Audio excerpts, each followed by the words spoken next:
Assalamualaikum warahmatullahi wabarakatuh.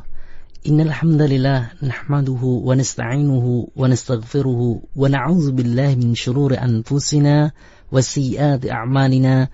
May yahdihillahu fala mudhillalah wa may yudlil fala hadiyalah. Wa asyhadu an la ilaha illallah wahdahu la syarikalah wa asyhadu anna Muhammadan abduhu wa rasuluh. Amma ba'd. Sedekah anak untuk orang tua. Semoga melalui pembahasan ini kita semakin yakin di dalam beramal. Pendengar, sedekah yang dikeluarkan seorang anak untuk kedua orang tuanya yang telah meninggal dunia, maka pahalanya akan sampai kepada keduanya. Selain itu, segala amal soleh yang dilakukan oleh anaknya, maka pahalanya akan sampai kepada kedua orang tuanya tanpa mengurangi pahala si anak tersebut, sebab anak merupakan hasil usaha kedua orang tuanya. Allah Subhanahu wa ta'ala berfirman dalam Al-Quran surat An-Najm ayat 39, wa alaysa lil insani illa ma sa'a, dan bahwa manusia hanya memperoleh apa yang telah diusahakannya. Rasulullah sallallahu alaihi wasallam bersabda, sungguhnya sebaik-baik apa yang dimakan oleh seorang adalah dari hasil usahanya sendiri, dan anak adalah hasil usahanya. Hadis riwayat Ahmad, Abu Dawud, dan Tirmidzi. Hadis ini sahih.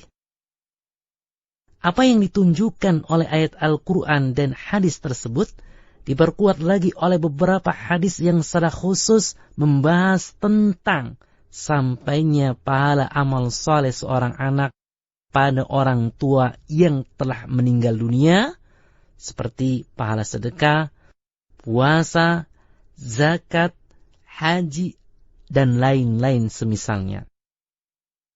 Aisyah radhiyallahu anha meriwayatkan bahwa ada seorang laki-laki berkata kepada Nabi Muhammad sallallahu alaihi wasallam, sungguhnya ibuku meninggal dunia secara tiba-tiba dan tidak memberikan wasiat, dan aku mengira jika ia bisa berbicara maka ia akan bersedekah.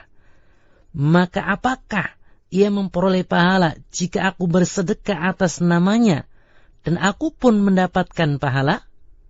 Beliau menjawab, ya, bersedekahlah untuknya.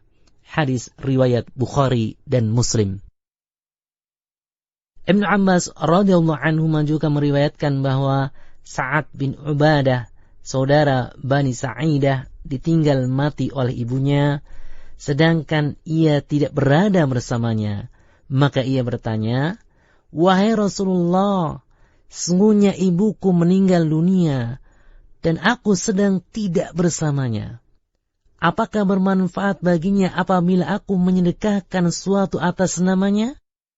Beliau menjawab, ya.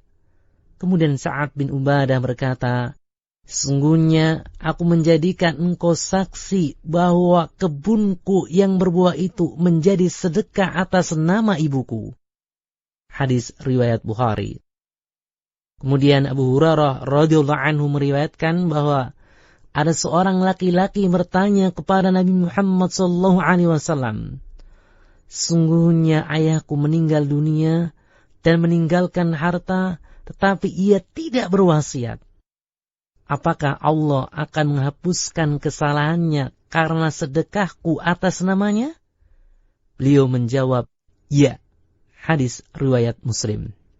Imam Asy-Syaukani rahimahullah menjelaskan bahwa hadis-hadis tersebut menunjukkan bahwa sedekah dari anak itu sampai kepada orang tuanya setelah kematiannya, meski tanpa adanya wasiat dari keduanya, pahalanya pun sampai kepada keduanya. Dengan demikian, hadis-hadis ini mengkhususkan keumuman firman Allah Subhanahu wa ta'ala yang artinya, dan bahwa manusia hanya memperoleh apa yang telah diusahakannya. Quran Surat An-Najm ayat 39. Hadis tersebut menjelaskan sampainya sedekah anak kepada kedua orang tuanya. Dan telah ditetapkan pula bahwa seorang anak merupakan hasil usaha keduanya.